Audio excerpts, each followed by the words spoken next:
dans sa présence. Alors, voilà comment les choses vont se passer ce matin. Ce matin, c'est une école. Amen. Nous sommes en classe et nous allons apprendre pour le ministère. C'est-à-dire que comme on veut enseigner pour le ministère, mais c'est pour notre vie également. Amen. Donc, vous tous qui êtes là, il faudra écouter attentivement ce que nous allons dire ce matin. Parce que ça va tous nous aider dans la grâce de Dieu. Alléluia. Ça va tous nous aider. Amen. Alors, je vais demander à vous qui êtes là de pousser votre chaise là comme ça. Vous poussez ta chaise comme ça.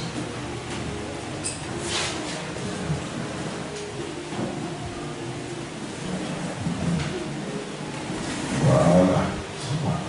Ok. Que le Seigneur soit béni, parce que c'est une école.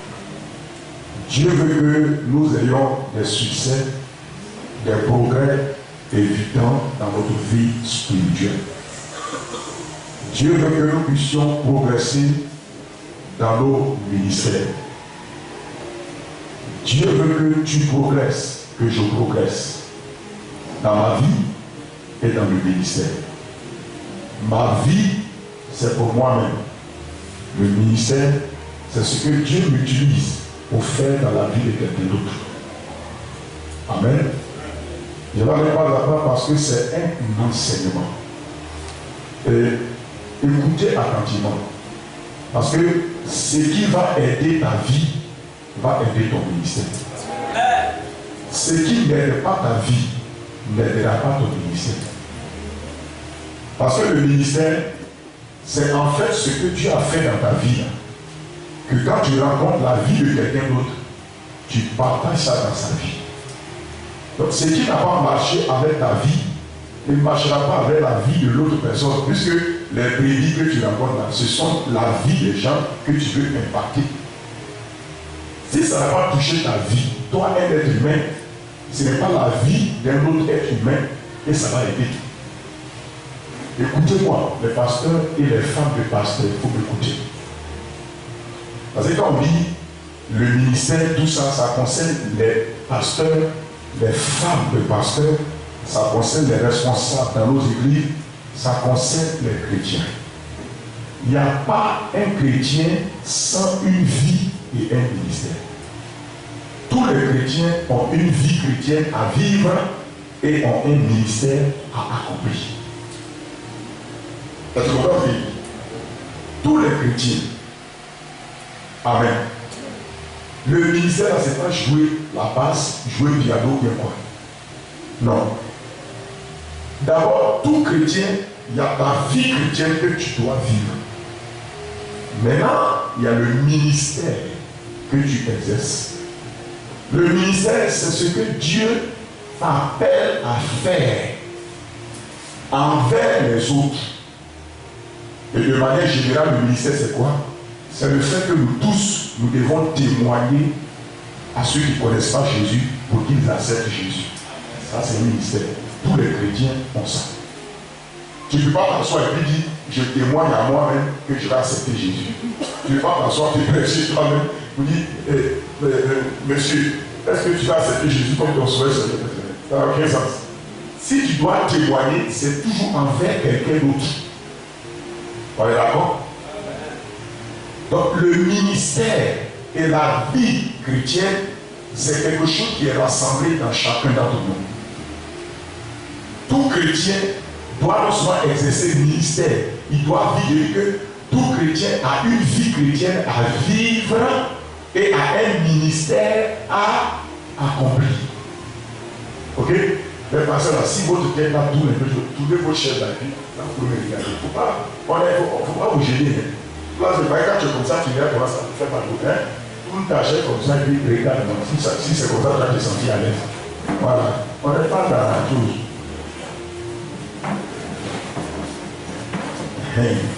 Là, comme ça te facilite la tâche. En tout cas, mets-toi à l'aise quand je vais dire.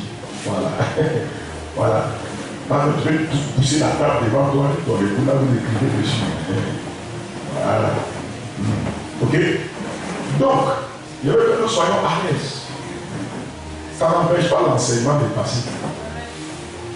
Jésus mangeait à travers ses disciples, puis l'enseigne. Et puis, manger rentre dans leur ventre, mais la parole rentre dans leur cœur. Vous avez dit ça hier? Chaque semence a sa destination. Manger là, c'est ton ventre. Après, ça va dans le lieu secret. La parole, c'est ton cœur. Amen. Donc, je dis que tout chrétien a une vie chrétienne à vivre et a un ministère à accomplir. Le ministère du chrétien, la vie chrétienne, c'est la vie de Dieu que tu as reçue là. Tu dois la vivre. C'est-à-dire que tu dois marcher, apprendre à vivre cette vie dans ta manière de parler, de penser et de te comporter. Et quand les gens voient ça, ils disent, ah, ce disciple-là, c'est un petit Christ. Amen. Deuxièmement, tout chrétien a un ministère à accomplir. Est-ce que tu m'entends? Tu as un ministère. Quand on dit ministère, ce n'est pas apôtre, prophète, pasteur, docteur, évangéliste. Il y a ça. Ça, c'est un premier groupe de ministère. Mais avant que l'apôtre Paul ne parle d'apôtre, prophète, pasteur, docteur, évangéliste, Jésus a parlé de témoins avant lui. Vous recevez une puissance, le Saint-Esprit viendra sur vous, serez témoins.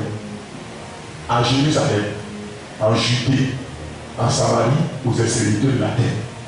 Donc, témoigner de Jésus-Christ à d'autres personnes, c'est ton premier ministère. Il ne faut pas dire que tu n'as rien, tu n'as pas de ministère. Et non, je ne connais pas mon ministère. Tu connais ton ministère, tu ne veux pas faire. Parce que tu veux être apôtre. Tu veux que Dieu t'appelle pasteur. Tu veux que Dieu t'appelle prophète. Sinon, tu as un ministère. Amen. Dis, j'ai un ministère déjà. Et j'ai une vie chrétienne à vivre. Et j'ai un ministère à exercer. Donc, toute personne qui accepte Jésus, directement reçoit la vie de Dieu. Et il a une vie chrétienne à vivre. Et quand le Saint-Esprit est venu habiter en lui, il a un ministère également aussi à exercer. En tant que quoi? Témoin. Parler de Jésus à d'autres personnes, c'est ton tout premier 0,0 ministère. C'est le travail numéro 1. Maintenant, c'est parmi ceux-là qui témoignent que Dieu regarde dans le groupe et puis il sélectionne quelqu'un. Il dit, toi, comme j'ai vu que tu as témoigné, tu fais ça, je vais te révéler ce que j'ai pour toi. Je t'appelle au milieu du groupe là à être un pasteur. Pour que ce que tu as appris quand tu étais disciple, tu étais témoin, tu enseignes les autres aussi pour que eux aussi puissent faire ça comme toi maintenant, tu as connu ça.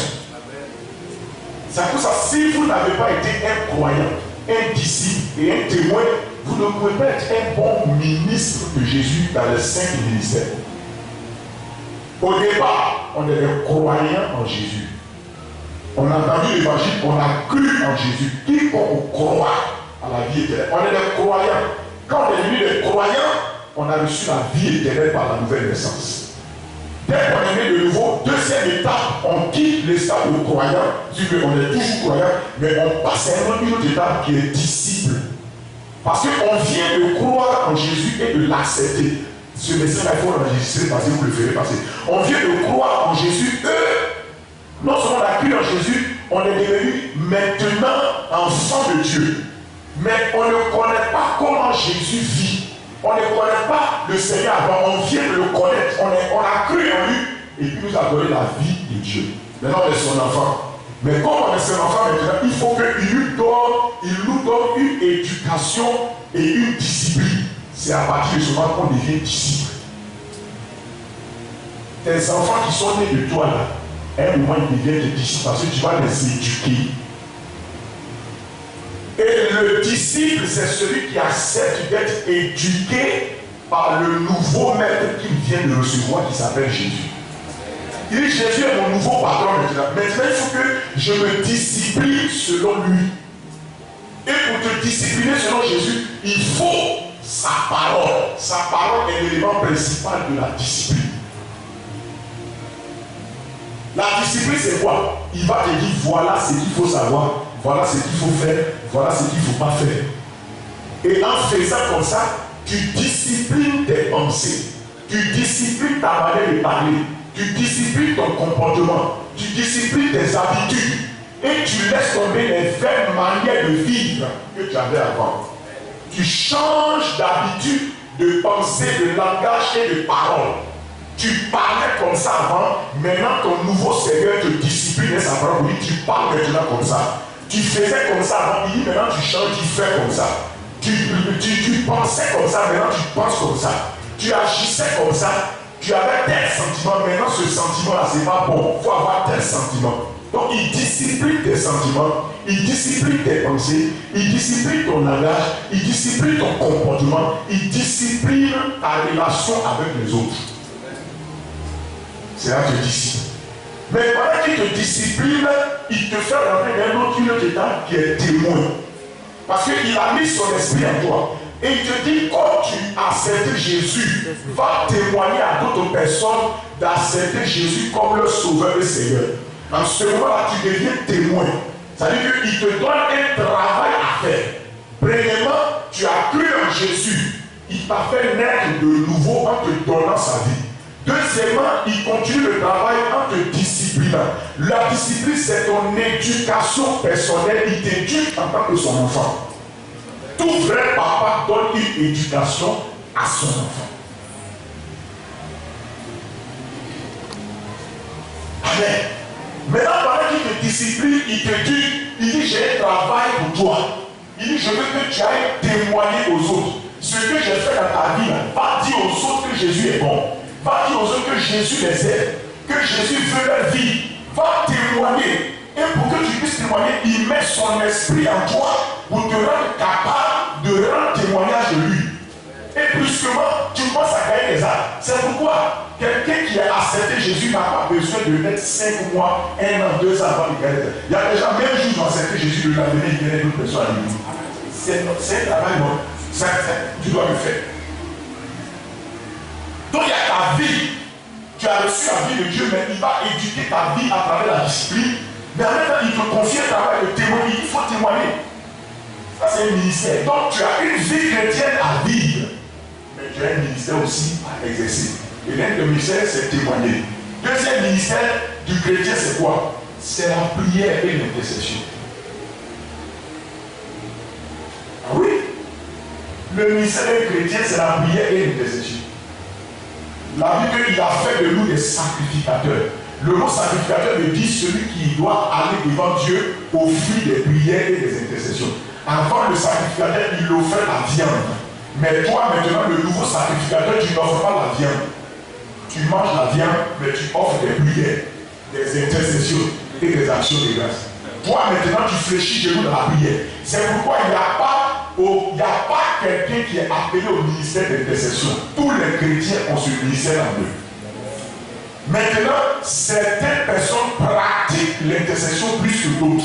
Et on se dit que non, c'est qu'ils ont un ministère d'intercession. Non. Plus tu pratiques l'intercession, l'onction de grâce et de supplication grandit en toi.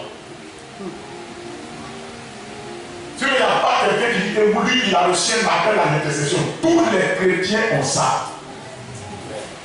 Maintenant, certains pratiquent ça plus que d'autres. D'autres s'attachent à ça. D'autres, quand tu les vois, ils sont disposés, tu les utilises et tu les mets dans l'équipe d'intercession de l'église. Et ils intercèdent. Le groupe d'intercession de l'église, c'est juste un département qui est créé pour soutenir le pasteur, la femme du pasteur, l'œuvre de Dieu, pour que constamment ça avance à travers la prière. Mais tous les chrétiens dans une église locale doivent, dans leur moment de prière personnelle, exercer le ministère d'intercession. Ils doivent intercéder pour l'église, pour leur famille, pour choses. La vie de prière, c'est pas la prière, c'est un ministère. C'est le ministère du sacrificateur. Troisième ministère que tu dois exercer, c'est le ministère de roi. Témoin, sacrificateur, mais roi. Ça veut dire que tu dois apprendre à régner sur les situations qui sont devant toi. Beaucoup de gens savent pas que c'est un ministère. Il nous a établi roi et un roi, ça règne. Un roi, c'est quoi? Quand quelqu'un est nommé roi, c'est un titre, mais c'est une fonction. Il doit régner. Le chrétien doit exercer le ministère pour régner maintenant. Ce qui régnait sur toi avant là, Jésus dit maintenant, mon enfant, il faut régner sur ça. Régner, apprendre à régner sur les différentes choses de ta vie, c'est un ministère. Mais vous ne savez pas ça. Tu dois apprendre à régner sur le péché qui régnait sur toi. Tu dois apprendre à régner sur les peurs qui régnaient sur toi. Tu dois apprendre à régner sur les sorciers qui régnaient sur toi. Tu dois apprendre à régner sur la défaite qui régnait sur toi. La Bible nous a établi roi et sacrificateur. Donc c'est un ministère. Un roi doit régner. Quand Jésus a été assis sur le trône, il dit que papa Dieu a dit assieds-toi sur le trône jusqu'à ce que je fasse de tous tes ennemis ton marchepied. C'est ce ministère. Le ministère de roi, c'est que Dieu veut que tous tes ennemis qu'il a déjà vaincus à la croix par Jésus, là, toi tu fasses de ton marchepied. Ils sont vaincus, mais il faut apprendre à faire de ton marchepied. Ça veut dire que faire de ton marchepied, les mettre constamment sous ton contrôle et sous ton domination. Et tu vas leur dicter ta loi. Ce que tu dis là, c'est ça ils font. Un point, ils ne disent pas. Et ça, c'est un ministère. Pasteur, on doit apprendre les chrétiens à témoigner. On doit apprendre les chrétiens à exercer leur ministère de sacrificateur, d'intercession, de prière. On doit apprendre les chrétiens à exercer leur ministère de règne. C'est tout ça, vos chrétiens. Donc, si tu n'as pas fait déjà ça, pasteur, si tu as une série de prières, voici 3 choses que tu peux apprendre déjà à faire. 4 choses. Tu dois les discipliner, les apprendre à vivre leur vie chrétienne, les apprendre à exercer leur ministère de témoin. Ensuite, quand dans une église, les gens exercent le ministère de témoin, l'église grandit vite. Les âmes viennent. Un pasteur ne peut pas lui se faire grandir l'église en témoignant. Tous les chrétiens doivent aller témoigner. Écoutez-moi, pasteur, si quelqu'un vient auprès de vous et que lui dit que non, lui il vient pour servir Dieu, il vient pour servir Dieu auprès de vous, que Dieu l'a appelé, il vient travailler avec Dieu auprès de vous, pour servir Dieu. Le seul test, si quelqu'un qui l'a appelé, le seul véritable test, au bout de 1 mois, 2 mois, voyez quelles sont les âmes qu'il envoie dans l'église. Si quelqu'un qui vient travailler n'envoie pas des âmes, soyez sûr, il va prendre les âmes que vous n'avez pas envoyées au parti. Pas vous amuser. Quelqu'un qui dit qu'il a appelé, la seule preuve de son appel, il faut tester. Est-ce qu'il envoie des âmes? Il y a 2 jours, il n'envoie pas des âmes. Et c'est lui qui rend visite aux âmes. Pour aller s'asseoir là-bas. Tu n'envoies pas quelqu'un qui va rendre visite. Et après, maintenant, il va commencer à détruire la renommée de son pasteur dans le cœur des chrétiens. Après, il va les prendre. Quelqu'un qui ne gagne pas une âme ne connaît pas le prix d'une âme et la valeur d'une âme. Toutes les femmes qui ont accouché là, elles connaissent l'importance d'un enfant. Ou bien, même si ce n'est pas leur enfant, mais si l'enfant est en danger dans la rue, la femme va crier. Elle va défendre l'enfant comme si c'était son enfant. Parce qu'elle a expérimenté l'accouchement. Donc elle connaît la douleur. Elle se dit c'est l'enfant de quelqu'un, d'une autre femme qui a souffert comme ça. Tous ceux qui ont mis au monde des enfants qui ont souffert la douleur d'enfantement, ils protègent tous les enfants. Ce que vous dites là, je veux dire, ce n'est pas prédication, c'est échange, c'est une école. Écoutez, ouvrez votre cœur, il faut écouter ce que je dis. C'est vrai, je vais doucement. Pour tester quelqu'un, un chrétien pasteur, il faut amener tous les chrétiens à évangéliser, à témoigner. Quand ils le font, l'église est remplie vite. Une église de 100 personnes, de 50 personnes, si tous les chrétiens, 50 personnes évangélisent pendant toute une année, au moins, ils vont amener au moins une personne pendant un an. Chacun va amener au moins un. S'il a 12 mois pour amener une personne, il faut dire chrétien, tu as 12 mois pour amener une seule personne. Prie pour une seule personne. Si chacun a prié et qu'ils ont gagné, 50 personnes ont gagné 50 personnes. L'église a doublé combien? De 50 personnes. Où est-ce que l'église de gagner? Il faut avoir la stratégie. Et il faut les rappeler qu'ils ont dit à Dieu qu'ils vont envoyer une seule âme. Dis-le ça, une seule âme. 12 mois, une seule âme. C'est ce qu'on doit dire. Si tu as 100 personnes, qu'au moins tout le monde évangélique et qu'ils ont eu 50, l'église a doublé de 150 personnes, la croissance de l'église n'est pas le fait de l'homme de Dieu seul. C'est le fait de tous les chrétiens qui évangélisent, qui exercent leur ministère. Et tous les hommes de Dieu qui sont là ne doivent pas s'asseoir bouffer. La plupart des hommes de Dieu qui viennent travailler avec vous, et tout ce qu'ils cherchent, c'est que vous leur donnez la chair pour diriger les prières, pour prêcher là. Ils ne sont pas venus pour travailler avec vous. Ils sont venus pour voler le travail que vous avez fait.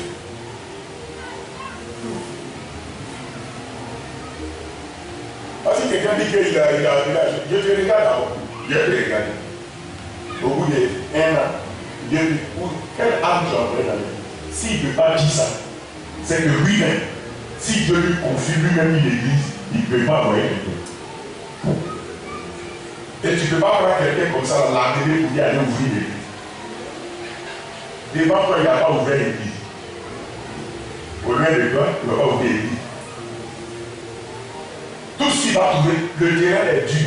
Aucun terrain n'est dur pour quelqu'un qui a le Saint-Esprit et qui témoigne. Sinon, Jésus n'avait pas dit, tu recevras la puissance quand le Saint-Esprit viendra et tu seras témoin.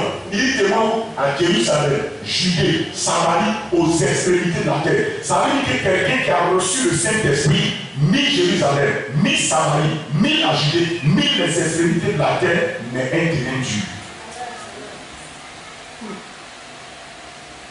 Terrain dur, là, c'est dans ta tête. Avec toi-même, tu es dur. C'est toi qui parles le terrain dur. Un dur pense que tout est dur. Vous avez compris? Mais quand c'est un témoin, deuxièmement, il faut amener des chrétiens dans le ministère d'intercession. C'est pourquoi un pasteur doit être organisé pour le témoignage des temps d'évaluation et motiver tous ces chrétiens organisés. Et il doit organiser des temps d'intercession et de prière où il apprend ces chrétiens à pratiquer le ministère d'intercession. Et écoutez-moi, pour tester la spiritualité d'une église. Une église est vraiment spirituelle lorsque vous voyez ces réunions de prière. Les réunions de prière d'une église est le seul moyen de mesurer la spiritualité d'une église. Les moments de concert, de louange et de quoi ne mesurent pas la spiritualité de l'église. Pour tester le degré de spiritualité de votre église, regardez vos réunions de prière. Si les gens viennent dans vos réunions de prière, c'est que cette église est spirituelle.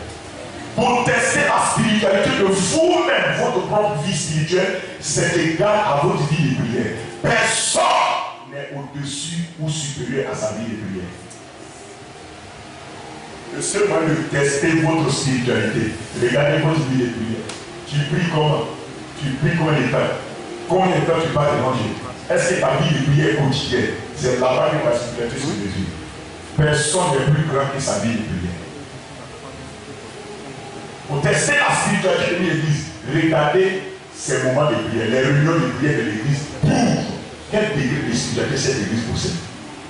Mais malheureusement, dans tout le monde entier, la plupart du temps, les églises qui réussissent, les gens, écoutez-moi, quand votre église va de l'avant, les gens aiment beaucoup vos réunions, les temps de prière. Souvent, dans les temps de prière, une église de 100 personnes, on trouve seulement 10 personnes. Parce que tu dois personne dit Seigneur, c'est que l'église n'est pas encore spirituelle. Quand les gens sont spirituels, ils aiment le contact avec Dieu. Ils aiment le contact avec Dieu. Toi-même, quand ta vie spirituelle baisse, tu vas voir que très souvent, c'est ta vie de prière qui baisse. Très souvent, c'est ta vie de prière qui baisse. Très souvent, quand tu dis, ces 2 temps-là, ça ne va pas dans la vie spirituelle, très souvent, tu penses à quoi? C'est ta vie de prière. Tu vois que dans ces 2 temps-là, tu ne pries plus comme tu priais avant. Écoutez ce que je vous dis. Je suppose que vous êtes des leaders, vous êtes des frères et sœurs qui êtes engagés dans le choses. La vie de prière qui diminue. Quand ça diminue, là, quand tu sais que ça baisse. Quand ça baisse. Et quand ça baisse, là, tu vas voir que même tes visions baissent. Le désir de méditer la parole baisse. La soif de Dieu baisse. Et quand ça baisse, les critiques commencent à toi. Les murmures viennent à toi. Tout ça, ta spiritualité baisse. Toutes les autres choses de la chair la montent.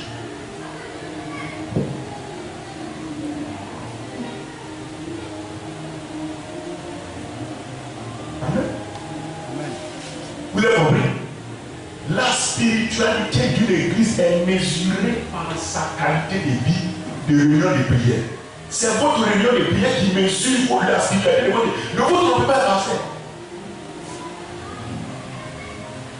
Les moments de prédication de repêche, ça ne mesure pas la spiritualité de l'église.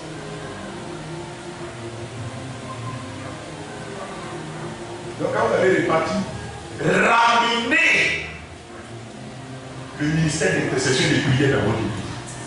Souvent, il faut chauffer les gens. Souvent, il y a des fois, il faut remotiver, il faut encourager les gens. Avec la pression, ils ne viendront pas.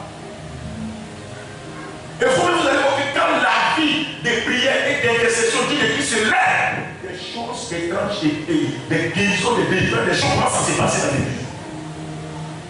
Puis qui attrape un instrument dans sa main, le jeu est différent. Écoutez ce qu'il dit. Caméraman, tout ça. Attraper caméra avec ça rend une personne spirituelle. C'est pas parce que je prends du micro, je prêche que ça me rend spirituel. La qualité de la spiritualité est mesurée par la vie de prière. Personne n'est plus grand que sa vie de prière. La vie de prière, c'est la relation avec Dieu. Ça veut dire que la grandeur de Jésus était toujours alimentée par sa vie de prière. Jésus priait. Il y a des gens qui fait 10 heures de temps, 14 heures de temps en train de prier. On lit la Bible. Alléluia. Mais la motive, il faut avoir un passé, il faut avoir des temps de sortie d'évaluation. Tu motives également les gens d'évaluation. Il faut avoir aussi la pandémie des réunions où tu amènes les chrétiens à exercer le ministère de prière et d'intercession. Il faut avoir aussi des réunions où tu amènes les chrétiens à apprendre à régner sur leur situation. Des réunions de domination, d'exercice de notre autorité de règne. Parce que si tu n'exerces pas ton ministère de roi, quelque chose d'autre va régner sur toi. Amen. Donc je suis en train de tout chrétien aller vie à vie et à chose à chose. Donc ce que je vais dire ce matin, c'est pour ta vie et c'est pour ton ministère. Maintenant, d'autres frères ou d'autres sont apôtres, prophètes, pasteurs, docteurs, ça c'est autre chose. C'est aussi des ministères. Ce que je vais dire, c'est pour ta vie, c'est pour le ministère. Mais une des choses que je vais partager avec vous, c'est les secrets que les gens méprisent dans leur vie et dans leur ministère, qu'il faut qu'ils n'avancent pas.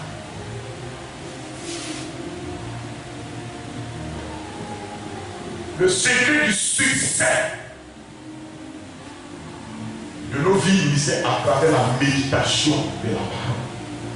Donc, je vais parler sur la méditation de la parole comme un secret important pour faire pour le succès de ta vie et de ton ministère. Amen. Allons-y, lis la Bible dans Josué chapitre 1. Pasteur Richard, tu peux m'aider.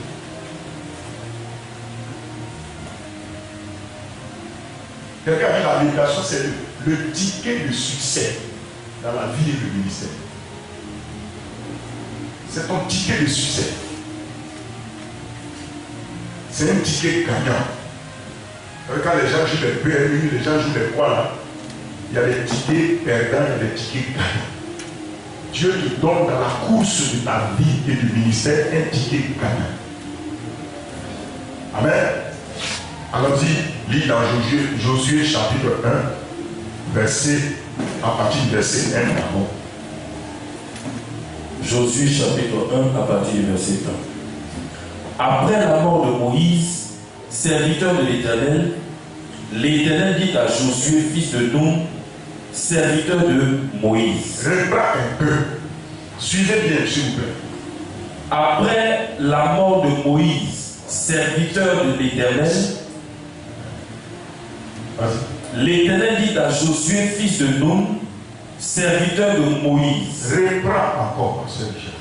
Après la mort de Moïse, serviteur de l'Éternel, l'Éternel dit à Josué, fils de Nun, serviteur de Moïse. C'est bon.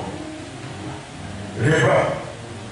Après la mort de Moïse, serviteur de l'Éternel, l'Éternel dit à Josué, fils de Nun, serviteur de Moïse. Cette première phrase-là est très riche et c'est tout un séminaire.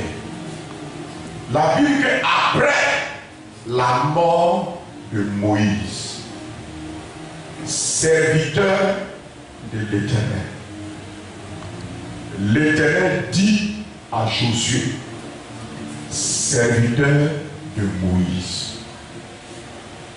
Amen. Moïse était serviteur de qui?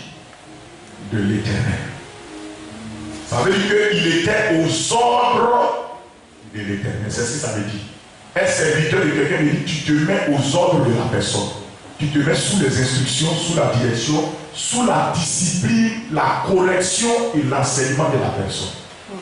Donc Moïse était aux ordres du Seigneur. Ils étaient sous la direction, il était sous la discipline, sous la correction, sous les instructions et les enseignements du Seigneur. Amen. Mais la Bible dit qu'il y avait quelqu'un d'autre qui s'appelle Josué, fils de Nun. Lui, il n'était pas serviteur de l'Éternel. Il faisait partie du peuple de Dieu. Regardez bien, regardez s'il vous plaît. Il faisait partie du peuple de Dieu. Mais il était serviteur de Moïse. Ça veut dire.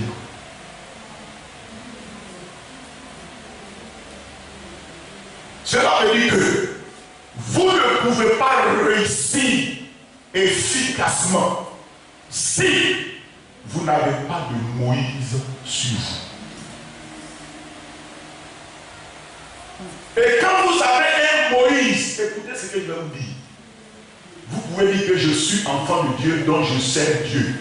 Mais en réalité, tu sers d'abord Moïse. C'est cette partie-là qu'on n'aime pas.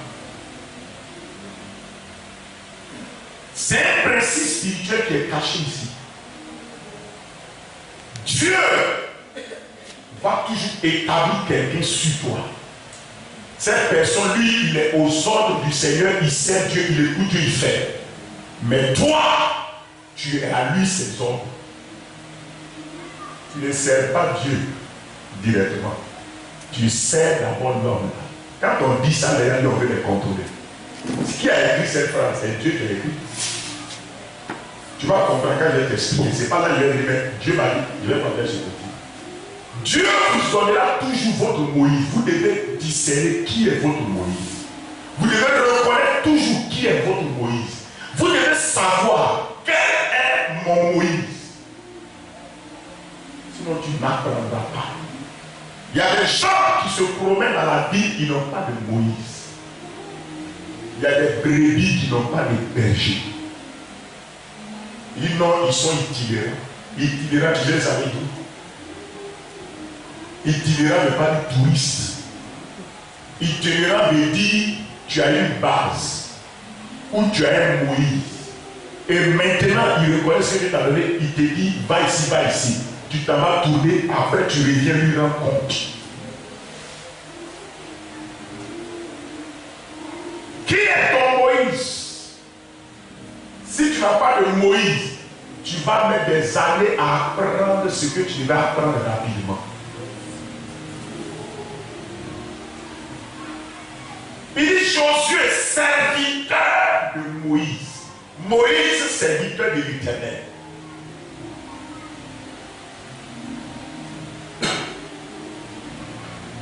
Dieu ne va pas vous amener à le servir si vous n'avez pas appris à servir votre Moïse. Faut pas vous pouvez vous leurrer, ça vous regarde. C'est à cause de ça qu'il y a beaucoup de désordre et de dégâts dans le ministère aujourd'hui. Chacun se lève, il fait comme il veut. Il ne peut pas pointer du doigt son Moïse. Vous savez, si les gens connaissent ton Moïse, ils accorderont du crédit et de la valeur à ce que tu fais. C'est pourquoi partout où on passe, on aime parler de notre papa Karambiri. Les gens le connaissent et disent, ah, donc ils sont de lui. Quand les gens voient ce qu'il fait, ça nous crédibilise.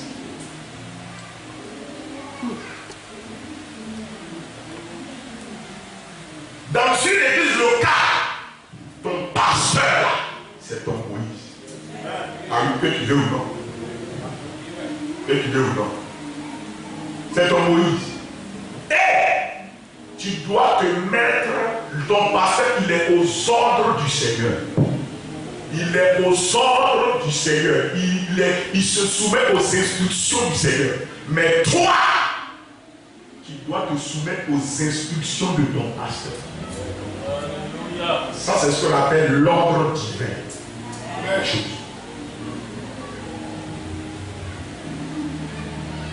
C'est vrai, hier, je vous disais que Dieu ne va pas traverser son serviteur qui est sous ses ordres pour venir parler à celui qui est sous les ordres du serviteur de Dieu. Je répète. Dieu ne va pas sauter Moïse qui est serviteur de l'Éternel pour venir parler au serviteur qui est sous les ordres de Moïse. Dieu va créer un problème. S'il fait ça, il sait qu'il va créer quelque chose. Il va pousser le serviteur de Moïse à se rébeller contre Moïse. Dieu n'est pas un Dieu de désordre, c'est un Dieu d'ordre. C'est ce que vous ne comprenez pas. C'est à cause de ce principe-là, le serviteur de l'Éternel doit aussi être sûr que lui-même il sert l'Éternel pour ne pas amener les gens là en bouche. Je vais vous révéler un mystère. Mais j'aimerais vous dire que ne suivez pas un Moïse qui ne suit pas l'Éternel. Il va vous créer des problèmes. Vous avez le droit, qui s'il est plus serviteur de l'Éternel, vous avez le droit de sortir. Tout ça vous porte. Parce qu'il va vous amener en danger. Écoutez, c'est à cause de ce principe-là, écoutez ce qu'il va vous dire. C'est ce principe-là que Lucifer a exploité pour séduire les milliards d'anges qui étaient là. Parce que lui, il était directement un archange connecté à Dieu. Il avait des anges sous ses ordres. Il obéissait à ses ordres. Quand il est venu, il a dit, bon, maintenant, on ne va plus suivre Dieu, on va faire des choses. Pourquoi ils l'ont suivi? Pourquoi ils l'ont suivi? Parce que dans le principe que Dieu établit, Moïse, serviteur de l'Éternel, Josué, serviteur de Moïse. Donc, le danger que le serviteur de l'Éternel peut courir, c'est que s'il n'est pas, s'il ne reste pas aux ordres du Seigneur, il peut entraîner ceux qui le servent dans une mauvaise direction.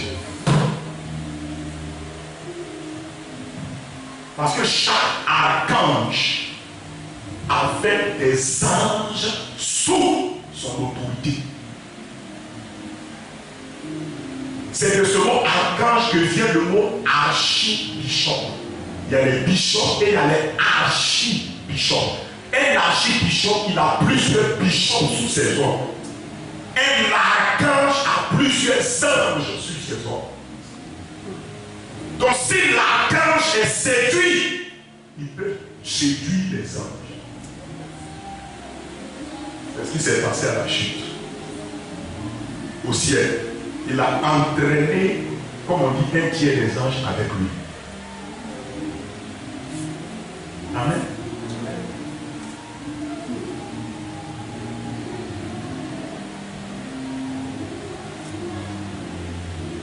Ça veut ça, si ton Moïse réunit l'Éternel, ton Dieu, Jésus-Christ, il dit que lui ne suit plus Jésus. Dieu te donne la permission. Parce qu'à un certain niveau, Dieu te donne la permission de ne pas suivre. Ça, c'est lorsqu'il réunit Jésus-Christ, le Seigneur de ton salut, et qu'il commence à prêcher qu'un homme peut prendre 2 femmes, peut prendre 4 femmes, un homme peut faire ceci. Tu as la permission de quitter. C'est tout ce qui s'oppose à Jésus-Christ, il faut quitter. Quand maintenant la personne commence à blasphémer contre le Saint-Esprit, il faut quitter. Parce qu'il a fait d'outrager l'esprit de grâce. Il faut quitter. Quand il méprise le sang de l'agneau, il faut quitter. C'est ça qui est le sang qui nous a racheté. Si c'est dit à racheter, on méprise ça, il faut quitter. Il n'a pas dit de faire par là. Il dit vraiment, oh mon Dieu, je vais le dire. La séparation est biblique, mais la division des désordres n'est pas biblique.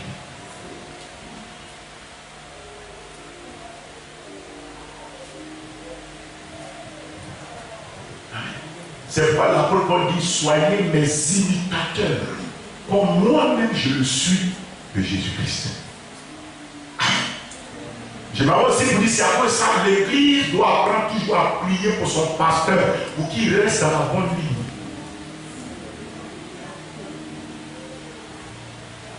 Il n'y a pas beaucoup d'amis matin.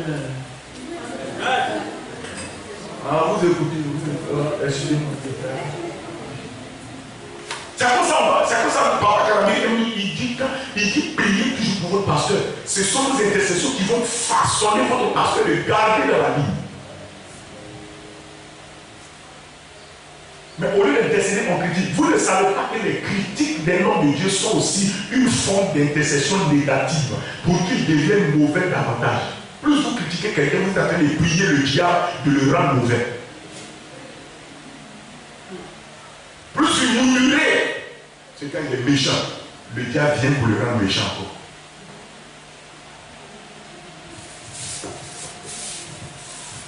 N'oubliez pas que parler, c'est les prières. Toute parole que vous faites, c'est prière. C'est pour ça que Dieu ne bavarde pas. Dieu ne vient pas prendre le thé avec des gens dans la rue. Mais tout ce qu'il va dire en prenant le thé dans la bataille, ça se réalise. Parce qu'on dit Dieu dit que la chose arrive.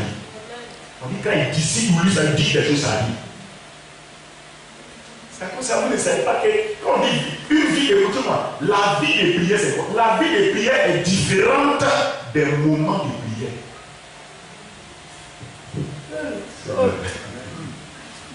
Les moments de prière peuvent être comptabilisés par 1 heure de prière, 2 heures de prière, 3 heures de prière. Mais la vie de prière, on ne compte pas. C'est chaque jour, à tout moment, tu pries. Et c'est comme on fait la vie de prière. Ton langage quotidien, tu dois le suivre. Tout ce que tu dis, c'est une forme de prière. Quand les gens sont en train de causer, vraiment c'est dur quand tu dis non, moi en tout cas, rien n'est dur, le Seigneur au contrôle. Tu es en train de parler. Tu as une prière, tu es en train de faire comme ça. La prière, c'est pas quand tu as fait la passion, tu dis, tu t'agenouilles comme ça, tu poules ta tête comme ça, comme les religieux font. Oh Seigneur, oh Dieu, je te bénis. Ça, c'est l'attitude religieuse, le gars s'agenouille. C'est pas ce qu'on appelle la prière. La prière, c'est pas comme la genou là. La prière, c'est ce qui sort de ta bouche qu'on appelle prière. Dieu ne bavarde pas, hein. Dieu parle. C'est tout ce qu'il va dire. Donc il médite et il dit ce qu'il veut dire. C'est pas tout ce que Dieu veut voir là, c'est ça qu'il dit. C'est qu'il ne veut pas voir, il ne va jamais dire ça. Donc quand tu dis Seigneur, ce pasteur là, on veut que ce soit un homme de feu. Quand il prêche, il faut qu'il y ait des guérisons, des miracles. Nous, on veut voir quand le pasteur prend le micro. Oh Seigneur, la salle la change. Dieu dit, c'est ce que tu veux voir. Et c'est ça que tu dis dans ta bouche. Mais on passe notre temps à dire des choses qu'on ne veut pas voir en réalité.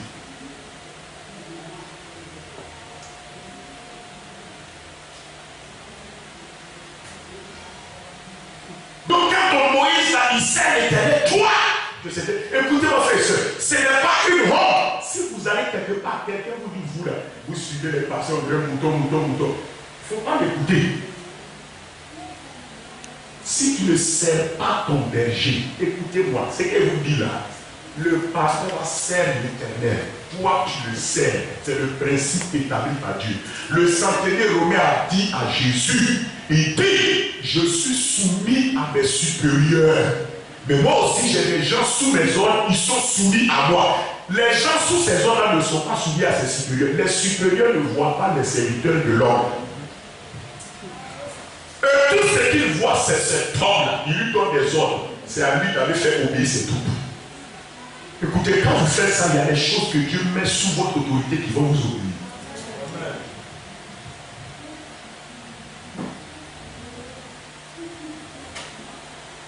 Maintenant, quand tu as reconnu ton Moïse, il faut le reconnaître, il faut savoir c'est qui. Il faut que tu lui donnes le nom. Il peut ne pas s'appeler Moïse, mais connaître son nom. Parce qu'ici, on a dit que Moïse, serviteur de l'Éternel.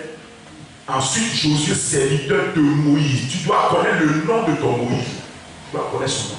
Tu dois être capable de l'identifier. Et ton Moïse est toujours ton repère. Tu peux écouter plusieurs autres pères, mais ils ne sont pas ton repère. Ton Moïse, c'est lui seul qui est ton repère. Parce que lui, là, tu es toujours avec lui. Tu l'écoutes, tu sais qu'il t'a pris bébé, il t'a bâti, il t'a enseigné, il te trompera pas, il ne te détruira pas. Les autres là, tu peux les écouter, recevoir des choses, t'édifier. Mais ton Moïse, il ne t'édifie pas seulement, il est ton repère. Ça veut dire que si tu te perds dans une brousse, tu retourne à lui et à ses enseignements. Et tu vas te retrouver. Tu vas t'en sortir. Parce qu'un père peut te perdre, mais ton repère ne te perd pas, il te dirige. Dites-moi Amen. Si ça coûte, il faut dire que tu as. Écoutez, je vous parle de tout mon cœur. Je ne suis pas en train de prêcher comme quelqu'un qui est supérieur à vous, qui vous parle, c'est pas de ça il s'agit. On est en train de se donner des conseils. Amen. Comprenez ce que j'avais dit. Ne confondez jamais les pères dans le corps de Christ et votre père qui est votre repère. Les pères peuvent vous tromper. Le repère ne te trompera pas. Le mot repère signifie celui qui est une boussole. Que quand tu es embrouillé par quelqu'un du dehors, lui, à travers lui, tu te retrouves. C'est pourquoi Papa Karandi est notre père, mais en même temps notre repère et notre Moïse. Amen. Nous sommes sous ses ordres et sous son autorité. Amen. Nous, on suit les ordres de notre père. C'est pourquoi chaque année, il nous donne une programmation. Aucun de nous, les pasteurs du centre, aucun d'entre nous n'a une programmation à proposer. Nous, on n'a pas de programmation. Et puis, je ne prie même pas pour avoir ma proclamation. Mon père il est aux ordres du Seigneur. Il doit me donner ce que le Seigneur lui a dit. Et moi, je sers mon père en prenant la proclamation et puis je le lance alors. Nous, c'est comme ça on fait. C'est pas aucun de nos pasteurs ne proclame notre proclamation. Il ne peut pas se lever et dire non, moi Dieu m'a dit ça, que cette année-là c'est comme ça. Non, Dieu ne peut pas te dire ça. Dieu ne peut pas te dire. Dieu peut te donner des directives personnelles pour ta vie et pour ce qu'il attend que tu fasses. Mais la direction de l'année, ce n'est pas toi qui détermine. Maintenant, quand le papa a prononcé la direction de l'année, chacun de nous prend. Et au niveau local, Dieu commence à lui dire comment il peut appliquer ce que le papa a reçu et a enseigné. Parce que chaque environnement est différent. Quand tu prends et le Saint-Esprit l'adapte, mais c'est dans la même direction, le même enseignement. On suit les ordres. C'est comme ça qu'une bonne armée marche. Il y a des églises où le responsable fondateur de l'église proclame, dans les autres églises locales qui sont faites, les autres pasteurs proclament autre chose. C'est du désordre. Quand c'est comme ça, les gens brisent la chaîne de l'obéissance et de la soumission et de la reconnaissance. Maintenant, regardez ce qui va se passer. Après la mort de Moïse, le mot mort ici signifie que Moïse a quitté la terre. Mais le mot mort signifie aussi l'absence du papa. Après la mort de Moïse, on dit, serviteur de l'Éternel, on dit, l'Éternel dit à Josué. Josué va commencer à entendre la voix du Dieu de son mentor. Amen. C'est pour ça que beaucoup d'entre vous n'entendez pas la voix du Dieu de votre mentor. Pourquoi Dieu avait lui parler? Parce que Dieu a vu que le jeune homme là ne savait pas que lorsqu'il se soumettait, il servait Moïse, il était aux ordres de Moïse. En réalité, il était aux ordres de l'Éternel indirectement. Donc Dieu a vu que le petit là, il a déjà un cœur disposé à servir l'Éternel. C'est pour ça que Dieu lui a envoyé la parole. Parce que Dieu ne parle pas aux gens qui n'ont pas un cœur de serviteur.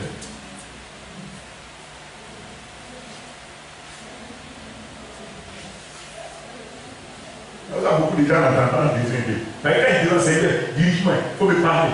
Dieu dit, est-ce que tu vas obéir? Est-ce que ton cœur est prêt à obéir? Si tu n'es pas prêt à obéir, Dieu ne va pas s'amuser à te dire des choses. Parce que s'il te dit quelque chose et que tu n'obéis pas, ton problème s'est doublé. Un homme qui n'a rien entendu et qui n'a rien fait, il n'est pas rebelle. Mais un homme qui a entendu et puis qui n'a pas fait, c'est un rebelle. Donc Dieu ne veut pas que tu sois rebelle. Il te dirige. Tu cries, tu pleures, tu dis non, je lui dis non parce que je sais qu'elle ne va pas faire. Je sais qu'il ne va pas faire. Donc on n'est pas lui créer problème. C'est bon. Parce que la Bible que celui qui a connu la volonté de son maître et qui n'aura rien fait sera jugé d'un tout jugement. Tu connais et puis il n'a pas fait. Donc il vaut mieux ne pas connaître. Mais il dit celui qui n'aura pas connu la volonté de son père et qui n'aura rien fait, il sera jugé de moins de goût. Un jour avant, moi j'ai prié Seigneur, et quand Dieu me dit quand je t'ai libéré là, tu as fait quoi avec ça? Est-ce que tu as oublié? C'est là que je me suis rendu compte. Il dit beaucoup d'entre vous priez pour ma volonté, mais vous n'êtes pas prêt à obéir. Il dit ne cherche jamais la révélation de ma volonté si ton cœur n'est pas disposé d'abord à obéir. Ça va te créer des problèmes. Alléluia. C'est bon les jeunes. Ça va? Et qu'est-ce que tu as tout moment? Donc localisez votre Moïse. On dit maintenant, quand Moïse est mort, l'Éternel a passé à entendre sa voix à chose. Écoutez-moi, c'est pourquoi quand tu reconnais ton Moïse et que tu obéis, et quand ton Moïse meurt, quand j'ai dit mort là, c'est pas qu'il quitte la terre forcément.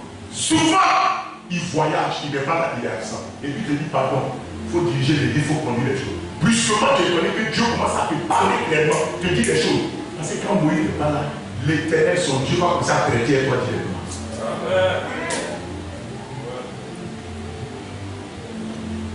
Souvent, ton pasteur voyage, il te dit il faut faire ça. Tu es étonné à ce moment-là que tu reçois une inspiration, tu reçois une leçon, tu sais pas où ça vient. Après la mort de Moïse, Dieu parlera toujours directement à Josué, serviteur de Moïse. Amen. Souvent, l'absence, ça c'est quoi? L'homme de Dieu là, mais il t'envoie à Michel, il dit pardon. Il faut aller là-bas visiter les gars, faire 3 jours de séminaire et prier avec eux. Quand tu t'en vas, tu es étonné.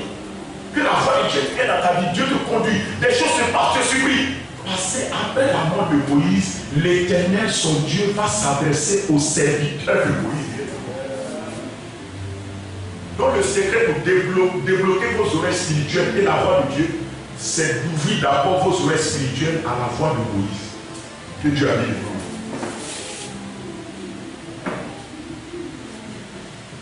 Si tu fermes tes oreilles à ton Moïse, hein, tes oreilles à la voix de Dieu ne vont pas s'ouvrir.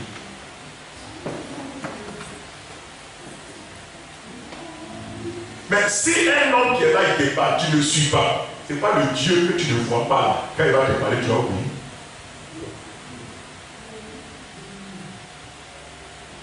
C'est bon? C'est bon? Il ne faut pas te fâcher. On ne s'amuse pas. Et quand il ne faut pas fâcher, nous s'amuser. Nous on s'amuse pas. Pas te fâcher, mais nous on s'amuse pas. Alléluia. C'est comme ça, partout vous passez, apprenez à reconnaître ceux qui sont toujours établis sur vous. Reconnaissez-les. Un pasteur, écoutez, un chrétien qui vient passer, un chrétien qui vient s'arrêter ici, et puis qui dit, ah, c'est vrai, le pasteur il a dit ça, mais moi Dieu m'a dit ça. Il faut venir arracher le micro. Il faut arracher, je t'ai dit quoi, il faut faire quoi? Voilà, tu arraches le micro. Tu dis, pardon, donne-moi le micro. Va où Dieu t'a dit, va faire ça maintenant. Un point, même devant tout le monde, tu fais ça à un point fait. Akama, l'homme de Dieu a dit ça, mais moi, le Seigneur m'a dit. Quoi? Ouais, le pasteur a prêché, mais le Seigneur m'a révélé autre chose pour plus que je. Tu es mort. Tu as bien mourir comme ça. Il faut prendre ton micro, la pasteur. Et si tu laisses ça dans ta main, c'est qui t'a entendu là, ça sera grave. Moi, les gens qui ont fait ça avec moi, quand j'ai regardé, je sentais que le gars, il n'est pas fidèle. Mais l'ADI a prouvé. L'ADI a prouvé.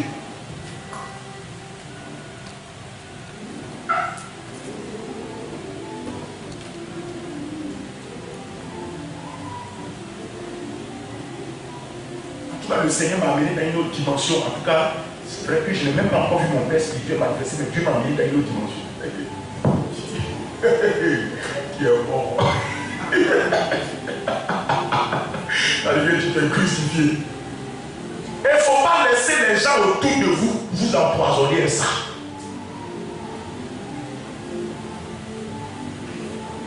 Il y a toujours quelque chose que ton père a que tu n'as pas. Et tu ne veux pas. Tu n'as pas ça. Parce que vous confondez, Dieu l'utilise. Et Dieu l'a établi. Dieu peut utiliser les maintenant. Si c'est utilisé là, Dieu prend tout pour utiliser. Donc tu peux être là depuis que tu utilises. Mais quand Dieu a établi quelqu'un sur toi, ça n'arrive à voir Dieu t'utilise. Dieu a mis une autorité sur toi. Et cette autorité-là, ça Dieu s'amuse pas avec. Même si tu penses qu'elle est faible, mais qu'elle va dire une prière sur toi, ça te pousse à aller tellement loin que tu es tout.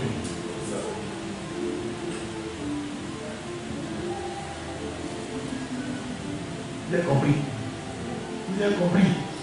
Je vous parle de tout mon cœur.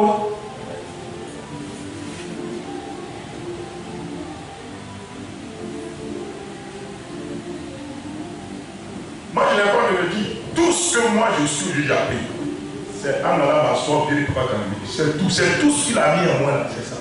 Parce que dès le départ, Dieu m'a dit, voici cet homme-là, c'est ton père spirituel. Je devais commencer. Dieu m'a dit, il faut que tu aies un père. Il dit, cet homme, il est ton père spirituel. Amen. Je ne suis pas par exemple sur la mission là, par ma décision. C'est lui qui a dit, on te met sur la mission. Il faut diriger, conduire les choses.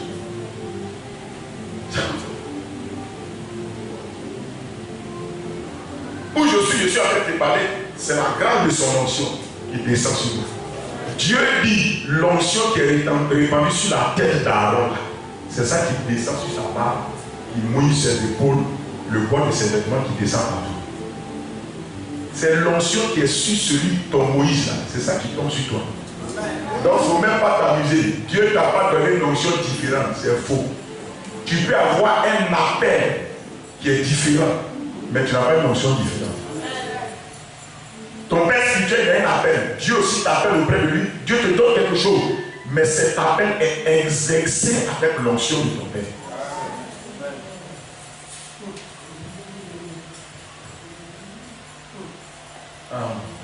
Donc si tu commences à voir qu'avec ton don de prophétie, tu prophétises des choses vraies, ça se réalise. Sache que c'est l'onction de ton pasteur qui travaille, mais avec le don que Dieu t'a donné. C'est pas le jour où tu te réveilles. Un moment, la réserve d'onction qui est sur toi, ça va finir. Quand ça finit, tu sens que les choses l'opèrent. Tu dis, mais je ne sais pas. Or, quand tu es parti, les gens qui t'ont suivi, ils vont commencer à voir qu'il y a quelque chose qui ne fonctionne plus. Ils vont te quitter. Ils vont revenir là où tu les as fait sortir. Et puis tu es là, voilà toi, Gorogo. Il a parlé jusqu'à voilà toi, Gorogo. Ah tiens.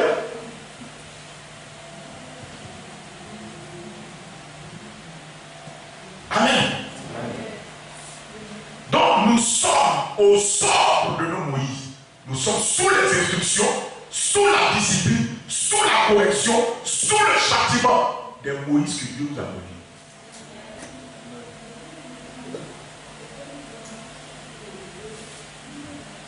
Ça peut te faire souffrir, mais tu obéis.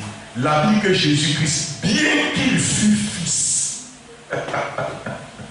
il a appris l'obéissance par les choses qu'il a souffert. Vous savez ce que ça veut dire? Ça veut dire que parce qu'aucune obéissance n'est automatique. Personne n'est né avec l'obéissance en lui. L'obéissance, ça s'apprend. Personne n'est né avec l'obéissance en lui. Obéissance, on apprend. Et aucune obéissance ne s'apprend à l'aise. On dit bien que Jésus fut fils de Dieu, mais il a appris l'obéissance. Ça veut dire que le fait que tu es né de quelqu'un, le fait que quelqu'un est ton père, le fait que oui, tu es né de ton papa ou de ta maman ne signifie pas que automatiquement l'obéissance à toi. L'obéissance, ça s'apprend. Personne ne peut imposer la main sur toi et dire obéis maintenant, tu obéis ça. C'est faux, il t'a menti. La Bible dit que l'obéissance, c'est l'apprentissage à travers les souffrances. Parce que l'obéissance, ce n'est pas faire ce que tu avais toi-même envie de faire. C'est lorsque tu fais ce que tu n'avais pas envie de faire, on te dit de faire.